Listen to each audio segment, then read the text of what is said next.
नमस्कार, स्वागत है आपका जी न्यूज में। मैं अखिलेश आनंद। बरेली में कल जो कुछ हुआ पूरे देश ने देखा। बरेली में कैसे मजहबी उन्माद में डूबी भीड़ ने पुलिस पर पथराव किया, यूपी पुलिस पर फायरिंग की गई और एक पूरे शहर में दंगे को फैलाने की साजिश रची गई। हालांकि योगी फोर्स ने उपद्रवियों को मौके पर जमकर सबक सिखाया। अब जो कुछ होने वाला है वो एक्शन नजीर बनेगा। यूपी के सीएम योगी आदित्यनाथ ने साफ कर दिया है कि उपद्रवियों की 7 पीढ़ियां दंगा करना भूल जाएंगी। साथ ही उन्होंने मौलाना तौकीर रजा का बिना नाम लिए कहा कि मौलाना भूल गया था यूपी में किसका शासन है। दंगाई जिस भाषा में समझेंगे योगी फोर्स उसी भाषा में समझाएगी। साथ ही योगी ने सवाल भी खड़ा किया, मजहबी उन्माद में डूबी भीड़ क्या सिस्टम के को ब्लॉक करना चाहती है, लिहाजा ऐसे लोगों की डेंटिंग पेंटिंग जरूरी है। जाहिर है एक पोस्टर से शुरू हुआ विवाद पूरे देश में अशांति की बड़ी वजह बनता जा रहा है और खास तौर से यूपी में पोस्टर मॉड्यूल से दंगा फैलाने की साजिश का पैटर्न यूज किया जा रहा है। लिहाजा योगी फोर्स डंडे से न्यू नॉर्मल कर रही है। तो सवाल यह उठता है कि तौकीर रजा जैसे मौलाना क्यों दंगों का प्लान तैयार कर रहे हैं और ऐसे मौलानाओं के पीछे हजारों की जो उन्मादी भीड़ आ जाती है वो कहां से आती है, कौन लाता है। आज हम इन्हीं तमाम सवालों का जवाब जानने का प्रयास करेंगे। तमाम लोग जो इससे जुड़े हुए हैं उनसे सवाल पूछेंगे। चर्चा की शुरुआत कर लेते हैं। मेरे साथ जो तमाम मेहमान जुड़ गए हैं उनसे मैं आपका परिचय भी करवा दूं। मेरे साथ मनीष शुक्ला जुड़ गए हैं, भारतीय जनता पार्टी के आप प्रवक्ता हैं। प्रवेश चौधरी हैं, वीएचपी के प्रवक्ता, उनसे बातचीत करेंगे। अनिल यादव प्रवक्ता हैं हमारे साथ कांग्रेस के, उनसे भी बातचीत होगी। समाजवादी पार्टी से फराज किदवई हमारे साथ जुड़ गए हैं और इसके अलावा डॉक्टर पवन राव अंबेडकर हैं, आप प्रवक्ता हैं एआईएमआईएम के, उनसे बात करेंगे। जय भगवान गोयल हैं, अध्यक्ष हैं यूनाइटेड हिंदू फ्रंट के, उनसे भी हमारी बातचीत होगी। और मुमताज आलम रिजवी इस्लामिक स्कॉलर के तौर पर हमारे साथ मौजूद हैं। आरएलडी से रोहित अग्रवाल भी हमारे साथ जुड़ गए हैं। आप सभी का बहुत बहुत स्वागत। और मुमताज आलम रिजवी, सवाल पहला आपसे ही है, क्या यह मौलाना भूल गया था कि उत्तर प्रदेश में किसका शासन है? योगी आदित्यनाथ के शब्दों में सवाल पूछ रहा हूं। बहुत बहुत शुक्रिया आपका। देखिए, कोई नहीं भूला, सबको याद है। लेकिन सवाल ये है कि ऐसा क्या योगी सरकार करती है कि लोगों पे कोई असर नहीं होता। ये कौन सी जबान होती है, ठोक दूंगा, मार दूंगा, बुलडोजर चला दूंगा और 7 नस्लें याद करेंगी। ये पिछले 8 साल अब तो जो दंगा फसाद सड़कों पर कर रहा है, यही मेरी बात तो कहने दे। अरे मैं तो क्या किया जाए उनके साथ, क्या उनकी आरती उतारी जाए? 1 मिनट। हाँ, तो फिर विनय कटियार के खिलाफ भी कार्रवाई कीजिए, जिन्होंने कहा अयोध्या में मुसलमानों को रहने नहीं दिया जाएगा। यति नरसिंहा नंद के खिलाफ भी आप कार्रवाई कीजिए, जो कहते हैं कि सब पाकिस्तान चले जाएं, अब इनका कोई रहने का अधिकार नहीं है।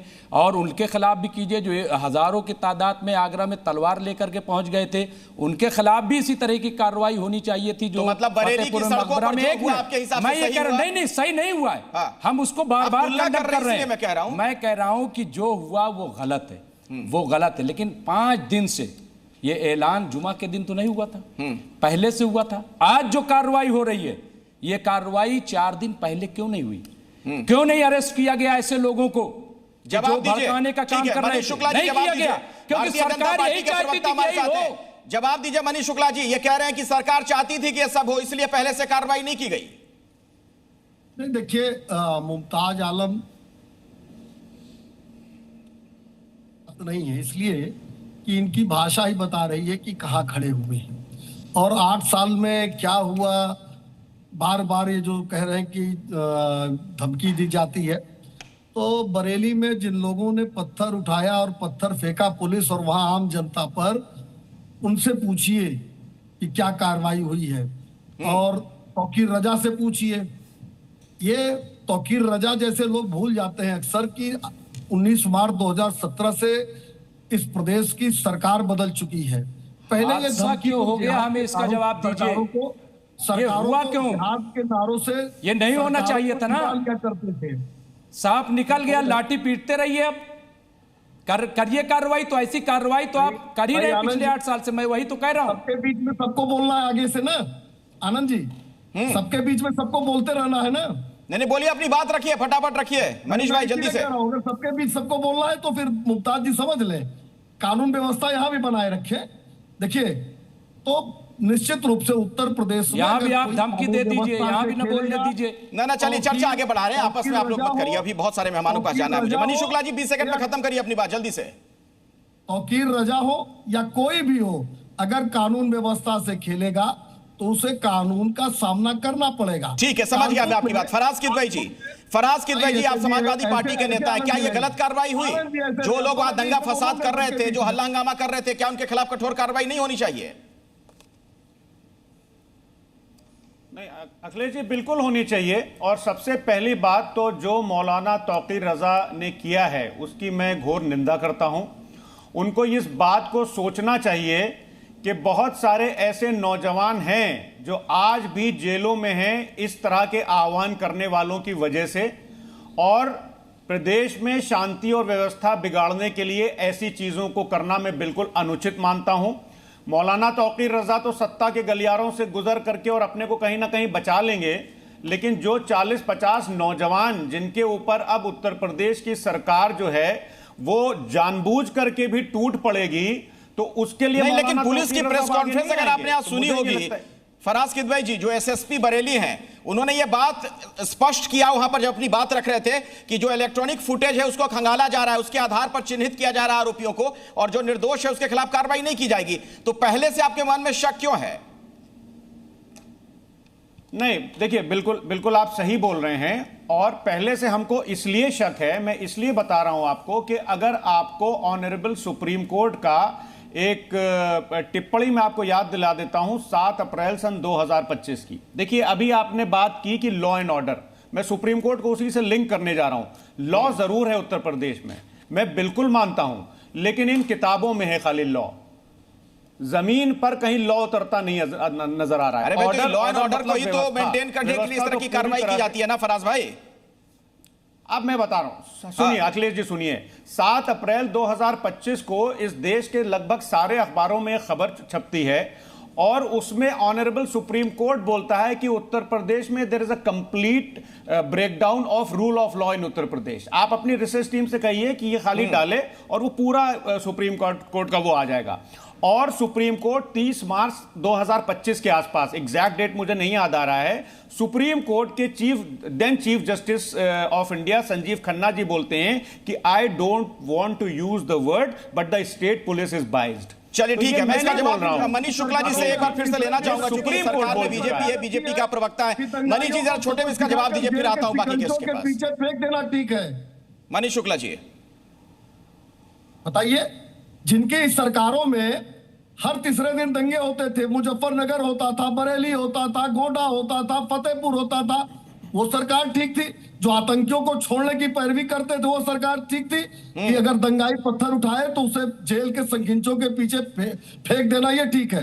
हमारी जवाब अनिल यादव जी से चाहूंगा। अनिल यादव जी, अनिल यादव जी आपने सुना बीजेपी के प्रवक्ता कह रहे हैं अगर कोई दंगा फसाद कर रहा है तो उसकी जगह तो जेल में ही रहेगी ना, सलाखों के पीछे जाएगा वो। नहीं, ये तो बिल्कुल सही बात है कि जो दंगा कर रहा है उसकी जगह जेल की सलाखों के पीछे ही है। लेकिन फिर इनको ये भी बताना चाहिए कि जो संगीत सोम और जो संजीव बालियान, जो सुरेश राणा जैसे जो भारतीय जनता पार्टी के नेता थे जिन पे दंगा कराने का आरोप लगा, तो उनके मुकदमे क्यों वापस लिए? असल में अखिलेश जी बात, ये मुद्दा जो है ये आई लव मोहम्मद है ही नहीं, ये तो मुद्दा आई लव सत्ता है। और आई लव सत्ता को पाने के लिए आई लव मोहम्मद को मुद्दा बनाया जा रहा है। ये तो 4 सितंबर को जब ये मुद्दा शुरू हुआ था तभी खत्म हो जाता, लेकिन क्योंकि, और देखिए विनय कटियार जी ने भी अभी कुछ दिन पहले, आपको अभी हमारे साथी भी कह रहे थे, इन्होंने ये बयान दिया कि अयोध्या से मुसलमानों को हट जाना चाहिए, घर छोड़ के चले जाना चाहिए। तो ये तो 2027 की तैयारी शुरू हो रही है देश में, प्रदेश में सांप्रदायिकता फैलाकर और सत्ता में वापसी आने की इनकी तैयारी है। ऐसा क्यों हो रहा है? जो सरकार काम नहीं करती, जो सरकार, अखिलेश भाई मेरे भाई प्रवेश चौधरी जी, क्या ये सरकार में दोबारा आने के लिए, सत्ता में फिर से आने के लिए ये सब कुछ किया जा रहा है? प्रवेश चौधरी जी, आऊंगा इसके बाद अनिल यादव जी आपके पास। हिंदू समाज की बात करना सत्ता से क्यों जोड़ दिया जाता है?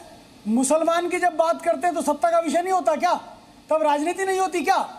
यानी हिंदू हितों की बात करना, हिंदू समाज की बात करना, हिंदू के अधिकारों की बात करना, हिंदू के अधिकारों की वकालत करना, हमेशा आपको सत्ता दिखती है उसमें, हमेशा राजनीति दिखती है उसके अंदर। अरे भैया, ये जो हमारे लोग हैं, जो मुस्लिम समाज के लोग हैं, इनको नमाज में ना जाने दें तो समस्या और जाने दें तो समस्या। अब बताइए सरकार करे क्या? सरकार ने कानून व्यवस्था की व्यवस्था करने की जिम्मेदारी है और उत्तर प्रदेश की जनता ने दी है, और यही कारण है कि उत्तर प्रदेश आज विकास और प्रगति के मापदंडों में बहुत आगे बढ़ चुका है। अब प्रदेश के अंदर अगर गड़बड़ करेंगे, आम आवाम को परेशान करेंगे, तो सरकार क्या करेगी? क्या करेगी? अनिल यादव जी, आप कुछ बोलना चाह रहे थे, आपकी बात अधूरी रह गई। इसी का जवाब आप दे दीजिए, फिर आता हूं कुछ बाकी मेहमानों के पास। सरकार के पास क्या विकल्प रह जाता है कोई अगर कानून हाथ में लेगा? ये कह रहे हैं कि उत्तर प्रदेश कई सारी चीजों में आगे बढ़ चुका है। ये बिल्कुल ठीक कह रहे हैं। उन्हीं कुछ चीजों का जिक्र कर देता हूं कि पिछले दो बार की सरकार में 43 पेपर लीक हो चुके हैं। इस सरकार में महिला उत्पीड़न में, महिलाओं के प्रति अपराध में उत्तर प्रदेश नंबर 1 है। एनसीआरबी का डेटा ये कहता है। दलित उत्पीड़न में उत्तर प्रदेश नंबर 1 है। और बोलिए, ऐसा अच्छा नहीं लगता ना। आज मृत्यु दर, आज शिशुओं की मृत्यु दर में Uttar Pradesh one of the सबसे दूसरे तीसरे पायदान पर खड़ा हुआ है। तो जिसकी ये स्थिति है प्रदेश की, तो वो यही बातें करेंगे। और मेरा एक छोटा सा एक छोटी सी बात मैं कहना चाहता हूं। देखिए, समस्या इतनी सी है कि भाई ये आपसी भाईचारा हमें बना के रखना है, तो हमें उस तरह की बात करनी है। जिनको बिगाड़ना है वो तो यही करेंगे। अब आप बताइए, हिंदुओं की कहां से बात होगी? मैं अभी रामनवमी आएगी या कोई त्योहार आएगा हिंदुओं का, तो मैं आई लव राम लिखना चाहूं तो क्या मुझे रोक सकता है? जो बात थी मोटे तौर पर वो यही कह रहे हैं कि कार्रवाई कर तो रही है पुलिस, लेकिन सेलेक्टिव होकर कार्रवाई करती है। देखिए, आज हमारा भारत देश दुनिया की तीसरी आर्थिक शक्ति बनने जा रहा है। भारत सरकार, राज्य की सरकारें कोई ना कोई आए दिन ऐसा कोई ना कोई कार्यक्रम, ऐसी कोई ना योजना देश की जनता के लिए लेके आ रही है, ताकि देश का हर मानव, हर व्यक्ति साथ जुट करके जो संकल्प है भारत को दूसरी तीसरी आर्थिक शक्ति बनाने का, उसमें सहयोग करें। मगर हम देख रहे हैं जो यहाँ पर कुछ जिहादी शक्तियाँ, कुछ सनातन विरोधी, कोई राष्ट्र विरोधी शक्तियाँ ऐसी हैं जो देश में शांति भाईचारा कायम नहीं रहने देना चाहती। इसीलिए अब जो ये आई लव मोहम्मद, भाई आप मोहम्मद से लव करो, कौन मना कर रहा है? मोहम्मद से करो, पिताजी से करो, माताजी से करो, मगर सर तन से जुदा कर देंगे। ये बात बीच में कहां से आ गई? ऐसा नैरेटिव सेट करके लगता है कि यहां पर भी बांग्लादेश बनाने की साजिश रची जा रही है। लगता है शायद यहां भी कुछ लोग मंसूबे पाल रहे हैं कि जैसे नेपाल में कुछ बच्चों ने किया, यहां कर दें, क्योंकि नेपाल का मैटर कुछ और था। यहां हिंदुस्तान का जो प्रधानमंत्री आज बन के बैठा हुआ है, 14 साल मुख्यमंत्री और 11 साल प्रधानमंत्री, उसके ऊपर आज तक कोई भी एक भ्रष्टाचार का आरोप नहीं लगा सका। आज देश का 120 करोड़ सनातनी और देश के 140 करोड़ निवासी चाहता है कि ऐसा नेतृत्व आए और हमारे देश का गौरव बढ़े। मगर लगता है कि जो जिहादी मानसिकता के लोग हैं, मेरे भारत को जिनका एजेंडा है 2047 में गजवाए हिंद बनाना, ऐसी शक्तियां आज यहाँ दंगा फसाद करवा करके देश की शांति भाईचारा भंग करने की हरकत रही है। और अभी एक बड़ी खबर आ रही है, पहले दर्शकों को वो बता दें। बरेली हिंसा पर अभी का एक बड़ा अपडेट है। बरेली हिंसा पर सीएम योगी का सख्त संदेश। श्रावस्ती में सीएम योगी ने एक बड़ा बयान दिया। कुछ लोगों को विकास अच्छा नहीं लगता, उन्हें तालिबानी व्यवस्था अच्छी लगती है। बरेली हिंसा पर योगी आदित्यनाथ का यह बयान सुनिए आप भी। लोगों को विकास अच्छा नहीं लगता, कुछ लोगों को विकास अच्छा नहीं लगता। वे लोग तालिबानी व्यवस्था पे विश्वास करते हैं। वे लोग आज भी दारुल इस्लाम में विश्वास करते हैं। आज भी मैं उनसे कहना चाहता हूं कि तालिबानी व्यवस्था और यह दारुल इस्लाम की उनकी मंशा उनको जन्नत में भी पूरी नहीं होने वाली है, जहन्नुम में उससे पहले उनको जाना पड़ेगा। ये कोई बड़ी साजिश लगती है कि यहां भी बांग्लादेश जैसा माहौल बना दिया जाए। रोहित अग्रवाल जी, क्या आप इस बात से इत्तेफाक रखते हैं? क्या इससे सहमत हैं आप? देखिए, पढ़ने को तो सबने पढ़ लिए कुरान और वेद, परंतु अपने मन का मैल नहीं निकाल पाए। तो ये अत्यंत दुर्भाग्यपूर्ण है कि जिस तरीके से एक तौकीर रजा पूरे अपनी कौम को गुमराह करके वहां पे अड्डे चलवा देते हैं और निरंतर बेगुनाह युवाओं को ये कहीं ना कहीं जुर्म के काल कोठरी में ढकेल देते हैं। अब क्या होगा? ये उत्तर प्रदेश है, सबको पता है। और ये अब वो उत्तर प्रदेश नहीं है जब अपराध प्रदेश के नाम से जाना जाता था।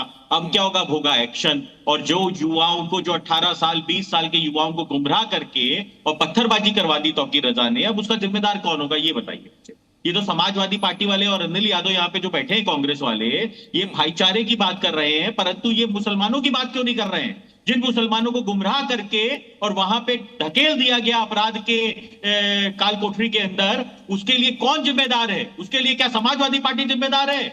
क्या उसके लिए कांग्रेस जिम्मेदार है? अब उनके परिवारों की कौन संरक्षण देगा जिन युवाओं को वहां पे पत्थरबाजी करने के लिए भेज दिया गया गुमराह करके? देखिए, किसी भी प्रदेश के अंदर इस तरीके की हिंसा बर्दाश्त नहीं की जा सकती है। किसी भी प्रदेश के अंदर इस तरीके की हिंसा की कोई जगह नहीं हो सकती। जो आपने बात कही उसी से जोड़कर मैं सवाल पूछ लेता हूं। डॉक्टर पवन राव अंबेडकर मेरे साथ हैं, आप AIMIM के प्रवक्ता हैं। ये बताइए पवन जी कि अगर इस तरीके की घटनाएं होंगी, दंगा फसाद होगा, सड़क पर हंगामा होगा, उपद्रव होगा, तो पुलिस कार्रवाई नहीं करेगी? बहुत बहुत धन्यवाद आनंद साहब। देखिए, कार्रवाई तो बिल्कुल करना चाहिए और कार्रवाई बहुत जरूरी है, ये संवैधानिक तरीका होना चाहिए। लेकिन ये जब मैं देखता हूं कि पुलिस प्रशासन का कार्य क्या है, इस उत्तर प्रदेश के जनमानस को सुरक्षित रखना, उसको संरक्षण देना, पुलिस लहूलुहान हो गई, पुलिस को पीटा गया। पहले सुन लीजिए, बीच में बात मत करिए। पुलिस का काम मार खाना है क्या? पुलिस का बीच में काम बात न करिए। अरे उनको बोल लेने दीजिए, अभी तक वो बोल नहीं पाए। चाहेंगे कि पुलिस की कार्रवाई पवन जी अपनी बात अभी तक नहीं रख पाए थे, उनको बोल लेने दीजिए, फिर मैं आ रहा हूं आप लोगों के पास दोबारा से। पवन जी। आनंद साहब सुन लीजिए। दरअसल ये दंगा नहीं है, ये राज्य प्रायोजित हिंसाएं की जा रही हैं। जब मैं बरेली की घटना देखता हूं, सुनिए पहले बात सुनिए, जब ये बरेली की घटना देखता हूं तो साथ साथ मुझे याद आता है फतेहपुर में क्या हुआ था। अगस्त में फतेहपुर में मुखलाल पाल ने जो है जिस तरह से जनता को भड़काया और उस मकबरे पर हमला किया, पुलिस की लाठियों में जंग लग गया था क्या? पुलिस की लाठियों में जंग लग गया था। आज तक कोई गिरफ्तारी हुई हो तो बता दीजिए।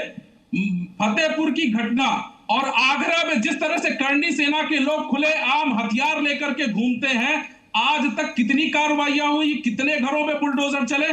क्या शासन प्रशासन जो है इस उत्तर प्रदेश में मैं इसका जवाब मनीष शुक्ला जी से लेता हूं, बीजेपी के प्रवक्ता से। लेकिन पवन जी एक बात बताइए, आपने कह दिया राज प्रायोजित दंगा है, मतलब जो कुछ हल्ला हंगामा बरेली में हुआ, जो उपद्रव हुआ, तौकीर रजा की जिस मामले में गिरफ्तारी हुई है, क्या सरकार ने उसको स्पॉन्सर किया था, प्रायोजित किया था, और उसके बाद पुलिस ने उन पर डंडे बरसा दिए?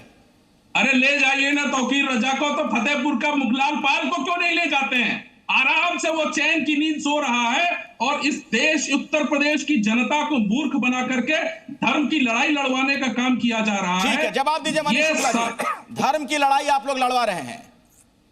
देखिए, धर्म की लड़ाई की बात अगर AIMIM करे तो इससे बड़ा हंसी की बात और कुछ नहीं हो सकती है। अरे फतेहपुर में कितने लोग गिरफ्तार हुए बताइए ना? पुलिस की लाठियों में जंग लग गया था क्या? वहां तेल नहीं लगाया था लाठियों में, पुलिस की लाठियों में जंग लग गया था। कितने फतेहपुर में गिरफ्तार हुए आप मुझे बताइए ना? किया गया। और अजय जी अभी एक लोग कह रहे थे कि सांप निकल गया, आप बांस पीटते रहिए। ये तो मुसलमानों को सांप कहने का काम ये जो आपके पास आपके स्टूडियो से जुड़े हैं मुस्लिम स्कॉलर वो कह रहे हैं।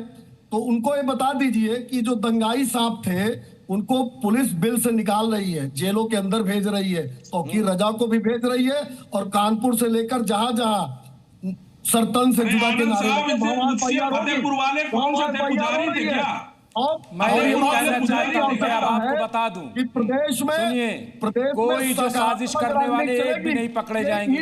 मैं गारंटी से कह रहा हूं, नहीं पकड़े जाएंगे। तौकीर रजा पकड़ा तो गया, झुकाने का समय चला गया। तौकीर रजा ने साजिश जिस तरह के बयान दिए थे उसने कौन रच रहा था साजिश? था, लेकिन साजिश वो नहीं, साजिश करने वाले सामने नहीं होते। आपको कौन है भाई? तो आप बता दीजिए। सरकार पता करेगी, हम क्या पता करें? मतलब आपको पता नहीं, लेकिन आप ये कहेंगे कि नहीं हो गया।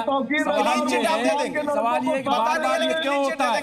बार बार ये क्यों होता है? मैं ये कहना चाहता हूँ। दूसरी चीज साफ कह रहे हैं आपके स्टूडियो में बैठ के, ये तो खुद ही साफ कह रहे हैं, तो साफ का जो इलाज है होगा। असल में बीजेपी के लोग मुहावरा तो जानते नहीं है, जबान नहीं जानते, अदब नहीं जानते, लिटरेचर साहित्य नहीं जानते। वो तो शेर को भी पता नहीं क्या क्या हम शेर पढ़ रहे हैं। अभी आप समझेंगे कि दूसरा शेर तो वो सब छोड़ दीजिए। मैं आपको एक चीज, साहित्य कहाँ से पढ़ा है? किस यूनिवर्सिटी किस मदरसे से पढ़ा है बता मैं दीजिए। दिल्ली यूनिवर्सिटी का प्रोडक्ट हूँ, गोल्ड मेडलिस्ट हूँ, पीएचडी हूँ दिल्ली यूनिवर्सिटी से। साहित्य का स्टूडियो 6 किताबें छप चुकी है मेरी, 2 नॉवेल मेरे हैं। मुद्दे पे लौटिए भाई, आप सभी लोग पढ़े लिखे हैं, मैं मान के चल रहा हूँ, आप लोग हमने यहाँ पर बुलाया है और केस कर रहे हैं, अपनी बात रखिए। हाँ बोलिए। मैं ये कह रहा तो नहीं गए थे आप कि चलिए जो कुछ था मामला मान लीजिए वो हमारा सरकार से था, सरकार जवाब दे आपने रही थी, तौकीर रजा सरकार मुसलमान के लड़कों को साफ कहा ना। ये नहीं प्रोटेस्ट कहाँ हो रहा था भाई? वो वीडियो आपने देखा है कि नहीं, पहले मुझे ये बताइए आप। वो बरेली वाला वीडियो आपने देखा, उसको प्रोटेस्ट कहेंगे आप? पुलिस वालों को घेर घेर के पीटा जा रहा था। मैं अभी की बात नहीं कर रहा हूँ, हाँ अभी कानपुर से बात शुरू तो हुआ उसी ना, पर हो मैं रही है वहां ना। की बात कर रहा हूँ। तो कानपुर मैं में क्या कह रहा हुआ हूँ, ये था? दूसरा पक्ष जो आ जाता है फौरन ये लोग खड़े हो जाते हैं, ये भाई सरकार और किसी एक जनता का मामला है, तो ये दूसरा पक्ष क्यों आ जाता है? अच्छा मुझे एक बात बताइए, मुमताज आलम सुन तो लीजिए भाई, मेरा सवाल सुन लीजिए आप। मुमताज आलम, अगर योगी आदित्यनाथ कह रहे हैं कि जिस भाषा में जो समझेगा उसी भाषा में उसको समझाएंगे, तो इसमें गलत क्या है? अगर कोई प्यार मोहब्बत की बात करेगा तो उसी भाषा में उसको समझाया जाएगा। कोई गुंडा है, कोई मवाली है, कोई दंगा कर रहा है, फसाद कर रहा है, तो उसके खिलाफ सख्ती ना बरती जाए? नहीं तो गुंडा सिर्फ क्या मुसलमान है देश में? अरे सिर्फ यूपी के मुसलमान, बरेली में जो बाकी लोगों को, बाकी लोगों के खिलाफ जो हिंदू राष्ट्र की बात कहते हैं बनाए जो अब्दुल्ला कि ये क्या है? तो हिंदू राष्ट्र बनाने में दिक्कत क्या हो रही है? हिंदू राष्ट्र बनाने में दिक्कत क्या हो रही है? तो बना दो। दुनिया के 58 देश मुस्लिम राष्ट्र हो सकते हैं, आपने मेरा भारत हिंदू राष्ट्र क्यों नहीं हो सकता? कि हम सनातन बोर्ड बनाएंगे, कहाँ बना? हिंदू राष्ट्र क्यों नहीं हो सकता? देश के मुसलमानों को हिंदू राष्ट्र से चिढ़ क्यों है? गंगा जी और जमुना जी और बात करोगे। मैं तो कहता हूं कि बयानबाजी क्यों होती है? सिर्फ बयानबाजी करोगे, सिर्फ इसलिए पोलराइजेशन कर ले। 2 नदियां आपसे आज तक नहीं साफ हो सकी, अवरल गंगा नहीं बन सकी, गौ माता को आप लोग अभी तक राष्ट्रीय पशु का दर्जा नहीं दिलवा सके। सारा काम तुम करोगे। सारा काम क्या है? आप जब उत्तर प्रदेश तो गौ हत्या जुर्म, और जब नॉर्थ ईस्ट में आप जारी करोगे तो वहां दर्जा दे दोगे। और आपके एक्सपर्ट के दूसरे नंबर की, ये कौन सा कानून है, कौन सा धर्म है? आप बताइए। मैं तो सवाल करता हूं, और हम कह रहे हैं कि आपकी सरकार है, हमारी बीजेपी सरकार है, आपको मिलती क्यों लग जाती है? आप बताइए, सनातन बोर्ड बना, सनातन बोर्ड बना सनातन बोर्ड, आप सनातन बोर्ड बना, यूपी में दंगा कहां से सनातन बोर्ड कहां बताइए, बनवाइए। झगड़ा मत करिए, आप दोनों से रिक्वेस्ट, झगड़ा मत करिए, अपनी अपनी बात रखिए। और मैं समाजवादी पार्टी के नेता के पास अब जाना चाहूंगा, फराज किदवई जी के पास। फराज किदवई जी, बातें तो बड़ी अच्छी अच्छी की जाती हैं, भाईचारे की, सांप्रदायिक सौहार्द की, होनी भी चाहिए, लेकिन आप ही की पार्टी की एक नेता ने जो बयान दिया है, मैं जरा कोट करके आपके सामने रख रहा हूं। समाजवादी पार्टी की नेता है सुमैया राणा, उन्होंने बरेली हिंसा को लेकर एक विवादित बयान दिया। उन्होंने कह दिया ये भीड़ नहीं, अब और ज्यादा सैलाब आने वाला है, और पुलिस को वो चुनौती दे रही है, कह रही है कि पुलिस अपनी बंदूक के साथ तैयार है। क्यों उकसा रहे पुलिस को? अखिलेश जी, देखिए प्रॉब्लम कहां आती है। सुमैया राणा एक मामूली कार्यकर्ता है हमारी पार्टी की, जैसे मैं एक कार्यकर्ता हूं। प्रॉब्लम वहां पे आती है जब प्रधानमंत्री जी खुलेआम मंचों से बयान देते हैं मुसलमानों के खिलाफ। और ये मैं नहीं बोल रहा हूं, ये तमाम अखबारों में निकला था। PM made anti Muslim remarks in 110 of his 173 election speeches. अब क्या है, जैसे ये कपिल मिश्रा जी हैं, ये जो बरेली वाले मौलाना हैं, इनको शायद ये लग रहा था कि कपिल मिश्रा की तरह अगर ये जहर उगलेंगे तो ये मंत्री बन जाएंगे, लेकिन इनको ये अंदाजा नहीं था कि उनका नाम कपिल मिश्रा था, इसलिए उन्होंने जहर उगला एक कम्युनिटी के खिलाफ, तो वो मंत्री बन गए, कैबिनेट मिनिस्टर। इनको ये नहीं पता था कि नीलेश राणे ने जब कहा था, बोलने के लिए तमाम बातें बड़ी अच्छी लगती हैं, सवाल जो था आपने ये कह के डाल दिया कि सुमैया राणा एक मामूली कार्यकर्ता है। तो क्या इस मामूली कार्यकर्ता के खिलाफ आपकी पार्टी ने कोई कार्रवाई की कि तुम इस तरीके का बयान कैसे दे रही हो? आपने ऐसा बयान क्यों दिया? राष्ट्रीय पदाधिकारी हैं। सवाल एक मिनट उठाइए फराज जी। मैं भी मैंने क्या कहा कि सुमैया जी की मेरी तरह एक करके बोले फराज जी। मैंने बोला ना कि सर, मैंने बोला ना कि मेरी ही तरह वो एक समाजवादी पार्टी की कार्यकर्ता हैं, लेकिन प्रॉब्लम कहां होती है कि जब प्रधानमंत्री जी खड़े होकर के, अरे तो नरेंद्र मोदी को निकाल दो, नरेंद्र मोदी को निकाल दो ना, कार्रवाई करो ना, हिम्मत है नरेंद्र मोदी को निकाल दो, हिम्मत है तो कपिल मिश्रा को निकाल दो, औकात है तो नीरज राणे को निकाल दो, और औकात है तो भारतीय जनता पार्टी के तलवे चाटना बंद करो। अगर हिम्मत है तो तलवे चाटना बंद करो। चौधरी अपनी औकात बताओ, तुम अपनी औकात बताओ पहले। तुम भैया राणा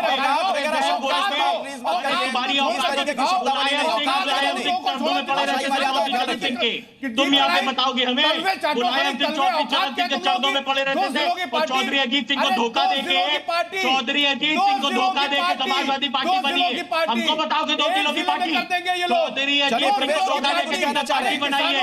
तुम्हारे नेता मुलायम सिंह चौधरी अजीत सिंह के पैरों में बैठते थे। अरे तलवे तुम्हारे मुलायम सिंह चाटते थे, चौधरी अजीत सिंह के मुलायम सिंह चाटते थे तलवे। अरे तुम्हारे मुलायम सिंह का नाम जानते हो? मुलायम सिंह का नाम जानते हो? तलवे चाटते थे आप लोगों से, तलवे चाटते थे। चौधरी अजीत सिंह के होने का धोखा दे दिया, उनकी पीठ पे छुरा बोलते रहता किया।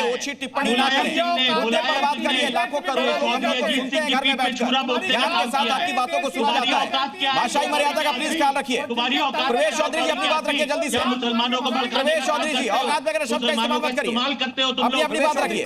इनको 2 कौड़ी के इनको बंद फिर इस तरह की भाषा नहीं, ऐसी बातचीत नहीं। प्रवेश चौधरी अपनी बात रखिए, क्या कहना चाह रहे हैं आप? नहीं देखिए, मैं कह रहा हूँ, देखिए सुनिए, हिंदुओं के त्योहार वर्षों से होते आ रहे हैं, सनातन से होते आ रहे हैं। हिंदुओं के पूजा अर्चना के कार्यक्रम भी वर्षों से होते आ रहे हैं। कभी सुना है कहीं कोई दंगा हुआ? कभी सुना है कभी कोई समस्या हुई? कभी सुना है किसी पुलिस को हमने पत्थर मारे? नहीं मारे, क्योंकि हिंदू स्वभावतः जो है वो शांतिपूर्ण है। हिंदू स्वभावतः ही सहनशीलता को मानता है, हिंदू स्वभावतः ही से अस्तित्व में विश्वास करता है, और हिंदू स्वभावतः ही कानून में विश्वास करता है। अच्छा, एक बात बताइए कि इस देश के जो I love मुस्लिम my हैं वो India, कहाँ के नागरिक हैं जो भारतीय I हैं? love my India कहता है हिंदू। सबको एक तराजू में कैसे तौल देते हैं भाई? उसमें मान लीजिए कोई गुंडा है, कोई बदमाश है, कोई माफिया है, उसके खिलाफ कार्रवाई की जाए, लेकिन सबके लिए एक तरह की बात कैसे कही जा सकती है? प्रवेश चौधरी जी, हम ये कह रहे हैं कि तौकीर रजा के कहने पर इतनी बड़ी भीड़ आ कैसे जाती है, जबकि तौकीर रजा का ट्रैक रिकॉर्ड क्या है? पहुंच जाती है वो मकबरा हमेशा तोड़ने के लिए, हिंसक बातें करता है, मकबरा तोड़ने के लिए जैसे सारी फतेहपुर भीड़ में कैसे पहुंच जाती है? जैसे इसका आगरा में मतलब पहुंच जाते हैं लोग कि नंगी मुस्लिम तलवार लेकर समाज के भीतर खुली इस तलवार प्रकार लेकर की के हिंसक ऐसे ही भीड़ मानसिकता आती है। पनप जैसे रही है। बाबरी मस्जिद को इस तोड़ने तरह के लिए की भीड़ हिंसक पहुंच गई थी, मानसिकता जो ऐसे है, ही भीड़ आती है। इस तरह मिसालें के दूं क्या? तमाम मौलवी इसके कितनी माध्यम मिसालें से मैं आपको दूं? मुस्लिम समाज के कितनी भीतर मिसालें जा रही पेश है। कर दूं मैं आपको? इसीलिए तो गुजरात में दंगा हुआ, कैसे जो कह रहे हैं वो एक बड़ा सवाल है। सुनिए मेरी बात, ये सवाल बहुत ही महत्वपूर्ण है और बड़ा सवाल है। जय भगवान जी, आप भी आइए पास में। इतनी भीड़ कहां से अचानक से आ जाती है? ये तो एक पैटर्न दिखता है ना, क्या होगा? नियोजित सब कुछ है। देखिए, पूरा प्लान करके जुमे की नमाज को चुना गया कि दंगा करवाना है। पुलिस ने परमिशन नहीं दी, पहले बात होगी परमिशन नहीं है, मगर उसके बावजूद तौकीर रजा ने लोगों को भड़काया कि पुलिस ने परमिशन नहीं दी, इसलिए हम ऐसा नहीं करने जा रहे। लोगों को भड़का सड़कों पर लेकर के आए और सड़कों पे आके पुलिस के पथराव किया, पुलिस वाले पीटने चालू कर दिए। तो दंगा फसाद जो ये लोग करवा रहे हैं, ये वेल प्लान करवा रहे हैं, अपने आप कुछ नहीं होता। मुझे लगता है ये वही लोग हैं जो 500 रुपए देके कश्मीर में बच्चों से पत्थर मरवाते थे, ये वही लोग हैं। ये सारी की सारी साजिश रची जा रही है। तो ये लगता है कि जो मेरा देश नाकामी है। विजय गोयल जी बताइए कि कश्मीर में पत्थर तो बंद हो गया ना, पूरे देश में पत्थर चलने लगा, तो इस सरकार की कामयाबी एक नाकामी है भाई। कश्मीर में बंद हुआ तो सरकार की कामयाबी, और पूरे देश में चलने लगा तो सरकार की नाकामी नहीं है। अरे तो ये देखे ना सरकार क्यों 11 साल से नहीं काबू पा सकी सरकार? ये मैं पूछ रहा हूँ। देश की बढ़ती हुई शक्ति को कम करने के लिए षड्यंत्र के तहत हो रही है कि तो सरकार की हिंदू पत्थरबाजी क्यों नहीं करता? सरकार क्यों नहीं चिन्हित करती? और अगर उनको बरेली में ये पता चला भाई, तो आप बताइए, परेड निकाली जाती है, पुलिस की बाकायदा सारी तैनाती होती है, और चिन्हित करके ऐसे लोगों को या तो नजरबंद कर दिया जाता है या तो जेल में डाल दिया जाता है। आप एक बात बार बार कह रहे हैं, एक मिनट रुकिए, मुमताज आलम रिजवी, एक बात आप जो बार बार कह रहे हैं, मुझे लगता है मनीष शुक्ला जी इसका जवाब दें। भारतीय जनता पार्टी का प्रवक्ता है मनीष जी, इनका यह कहना है, शुरू से डिबेट में यही बात ये कह रहे हैं लगातार, कि कार्रवाई जो हो रही है सिलेक्टिव होती है। मुस्लिमों के खिलाफ ही ज्यादातर कार्रवाई होती है, ये कह रहे हैं आपने बार बार, ये भी यही आरोप मैं कह लगा रहा रहे हूं, पहले हैं। क्यों नहीं होती? ठीक है, जवाब ले लेते हैं। ये होने क्यों दिया जाता? ठीक है, आप सरकार में हैं, आप लोग, आपकी पार्टी सरकार में है, जवाब दीजिए। नहीं, कानपुर में पत्थर किसने फेंका, एफआईआर किस पर हो जाएगी? और बरेली में तौकीर रजा ने भड़काया, जुम्मे की नमाज का दिन चुना, पत्थर लेके जो निकले, सीसीटीवी फुटेज सामने है। सुन लीजिए, पहले सुन लीजिए, अरे सुन तो लीजिए, पहले उनको जवाब दें। कार्रवाई दूसरे नहीं, कार्रवाई किसके ऊपर की जाए? अब पुरानी सरकारें थी तो जो मार खाते थे उन्हीं के ऊपर एफआईआर भी दर्ज हो जाती थी। मुमताज वही चलन चाहते हैं, लेकिन चलन बदल गया है। अब अपराधी और आतंकियों की जाति और धर्म नहीं देखते, उस पर कार्रवाई की जा रही है। और सबसे महत्वपूर्ण बात है, समाजवादी पार्टी जो धर्म के आधार पे आतंकियों को छोड़ती थी, और कांग्रेस जो यासीन मलिक के गलबहियां करती थी, हम उनसे शिक्षा नहीं लेने वाले हैं। यासीन मलिक ने खुद बताया कि अटल बिहारी वाजपेयी से उनकी खूब बढ़िया बातचीत होती थी। आप अटल बिहारी वाजपेयी जी के लिए भी कुछ कह रहे हैं क्या? उनको भी कुछ कहना चाहते हैं, उनको भी देशद्रोही बताना चाहते हैं? स्कॉलर के रूप में अगर बैठे हैं तो मैं पवन जी को बहस में लाना चाहता हूं। एक आप आइएगा भाई, रुक जाइए, बाकियों को बोलने दीजिए ना। मेरे साथ मुझे 10 सेकंड जल्दी से, छोटे में जल्दी से। मैं सिर्फ ये जानना चाहता हूँ, तौकीर रजा खां को आज गिरफ्तार किया गया, लेकिन जिस दिन बयान दिया गया अगर उसी दिन हमें परेशान हो जाता, उसी दिन इनको नजरबंद किया जाता, तो क्या आज भी होता? क्यों नहीं किया गया उस दिन जिस दिन ये बयान आया था? ठीक है, और पवन जी, इस तरीके से अगर समाज बढ़ेगा, जिस लाइन पर बातें कही जाती है, जैसे लोगों को भड़काने का प्रयास किया जाता है, तो क्या ये एक सभ्य समाज की तस्वीर होगी? आनंद साहब, ऐसा है कि एक कहावत है, बहुत सारी बातें यहाँ पर हुई। एक कहावत है, 10 राजा 10 प्रजा। 15 प्रदेश में 15 मिनट यही समस्या है ना, ये समस्या यही है ना।